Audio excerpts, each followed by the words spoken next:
ரசூலுல்லாஹி ஸல்லல்லாஹு அலைஹி வஸல்லம் சொன்னாங்க, மனிதர்களில் சிறந்தவன் அல்லது முஃமின்களில் சிறந்தவர் யாருன்னா, மனிதர்களோட கலந்து மனிதனுடைய சுபாவங்கள் எல்லாவற்றையும் அறிந்து கொண்டு தெரிந்து கொண்டு அவர்களோடு சேர்ந்து வாழ்ந்து கொண்டு அதில் அல்லாஹ்வை பயந்து அதில் வரக்கூடிய சோதனைகளை பொறுமையோடு சகித்துக் கொள்பவர் தான் ஒரு சிறந்த முஃமின் ரசூலுல்லாஹி ஸல்லல்லாஹு அலைஹி வஸல்லம் சொன்னாங்க.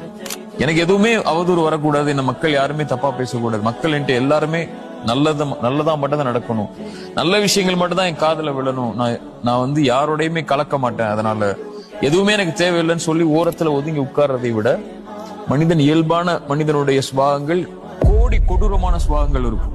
எந்த ஒரு மனிதனும் பெரும்பான்மையான மனிதர்கள் நல்லவை விரும்ப மாட்டாங்க. இன்னொரு மனிதரை பற்றி நல்லதை பேசுறதை விரும்ப மாட்டாங்க. இன்னொரு மனிதர் உயர்றதை விரும்ப மாட்டாங்க. இன்னொரு மனிதர் கண்ணியமா இருக்கிறத விரும்ப மாட்டாங்க. அல்லது அவருக்கு இல்லாத ஒன்று அவருக்கு இருக்கும்போது அவர் மேல அவர் பொறாமை கொள்வார், வெறுப்பு கொள்வார். இது மாதிரி பல சுபாவங்கள் மனிதர்களுக்கு இருக்கு. இந்த மனிதர்களோடு வாழ்ந்து கொண்டு அவர்களிடமிருந்து வரக்கூடிய சோதனையை அல்லாஹ்விற்காக யார் பொறுத்து கொண்டிருப்பாரோ அவர்தான் சிறந்த முஃமின்னு ரசூலுல்லாஹி ஸல்லல்லாஹு அலைஹி வஸல்லம் நமக்கு எடுத்து சொன்னாங்க. ரசூலுல்லாஹி ஸல்லல்லாஹு அலைஹி வஸல்லமுடைய தோழர் அபூ தர்தா ரலியல்லாஹு அன்ஹு அவங்க இடத்துல ஒரு மனிதர் வந்து சொல்றாரு, அபூ தர்தா, நான் மனிதர்களோடு இருக்கிற சில நேரம் முள்ளில்லாத பூக்களை போன்று என்னுடைய வாழ்க்கை இருக்கு.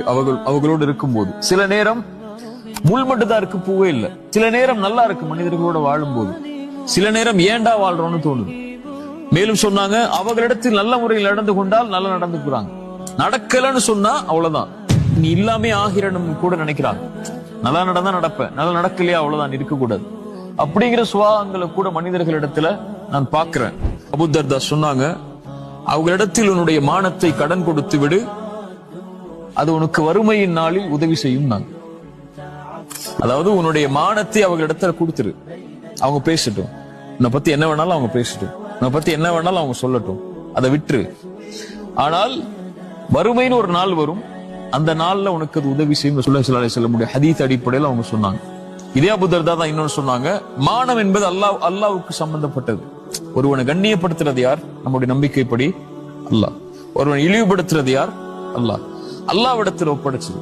உன்னை குறித்து ஒரு மனிதன் தவறாக பேசும்போதோ, உன்னை குறித்து ஒரு மனிதன் தீயதாக பேசும்போதோ, அல்லது உன்னோட ஒரு மனிதன் சண்டை போடும் போதோ அல்லாஹ்விடத்தில் அதை ஒப்படைச்சிரு. ஒருவேளை அதில் உண்மை இருந்தால் அவர் பேசுவதில் அல்லாஹ்விடத்தில் நீ தௌபா செய்து கொள். தௌபா செய்து கொண்டு நீ பாவ மன்னிப்பு கேட்டதற்கு பிறகும் உன்னை பற்றி மனிதர்கள் தவறாக பேசினால் அது அல்லாஹ்விடம் இருந்து வரக்கூடிய சோதனை, அதில் பொறுமையாக இருந்தான். சுப்ஹானல்லாஹ்.